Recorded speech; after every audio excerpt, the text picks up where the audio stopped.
Hi friends, అందరికీ నమస్కారం అండి. ఈరోజు నాకు చాలా హ్యాపీగా ఉందండి. ఎందుకు అంటానంటే, మెట్రో అనగానే నార్మల్‌గా పైన వెళ్తుంది మెట్రో. బట్ ఢిల్లీలో అండర్ మెట్రో ఉందన్న విషయం నాకు తెలియదు.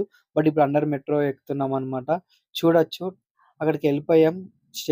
లోపలికెళ్ళిపోయాం మెట్రో లోపలికి. సో, ట్రైన్ రానే వచ్చేసిందనమాట. చూడొచ్చు.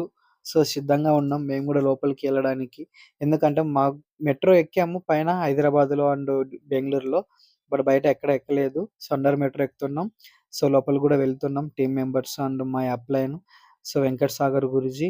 అలాగే చాలా హ్యాపీగా అనిపిచ్చింది. లోపల కూర్చోగానే సీట్ దొరికేసింది. సీట్‌తో పాటు మీకు గూడా ఒక వీడియో చూపిస్తే బావుంటుంది. ఏ విధంగా ఓపెన్ అవుతుంది, ఏ విధంగా క్లోజ్ అవుతుంది చూపిస్తే బావుంటుంది అనిపిచ్చింది నాకు గూడా.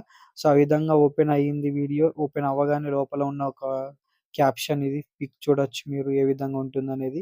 అండ్ ఆటోమేటిక్‌గా క్లోజ్ అయింది. స్టార్టింగ్‌లో అక్కడ సపోర్టింగ్‌గా ఒక గోడ లాంటిది ఉంటది. అండ్ డోర్స్ కూడా ఉంటాయండి మెట్రోకి అక్కడ. నార్మల్ మెట్రోకైతే ఆ విధంగా ఉండదు. బట్ ఇంక మూవ్ అయిపోయింది.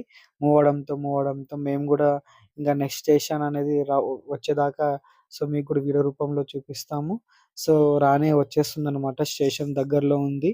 సో, టీమ్ మెంబర్స్ అందరూ రెడీగా ఉన్నాము. ఎందుకంటే లగేజ్ ఉంది కాబట్టి. సో, రెడీగా ఉన్నాం యుద్ధానికి. సో, డోర్ ఓపెన్ అవ్వడం ఒకటే లేటు. డోర్ కోసం వెయిట్ చేస్తున్నాం కాబట్టి. సో, దగ్గరలో ఎళ్లి నించోవడం జరిగింది. ఇంగా ఆటోమేటిక్‌గా డోర్ ఓపెన్ అయిపోయింది. స్టేషన్ వచ్చేసింది. దిగేస్తున్నాం మేము కూడా టీమ్ మెంబర్స్.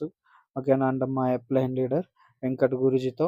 సో, చాలా హ్యాపీ అనిపిచ్చిందండి. ఇలాంటి అవకాశం నిజంగా చెప్పింటే బయట ఉండింటే మాత్రం నాకు ఇలాంటి అవకాశాలైతే రావని నేనైతే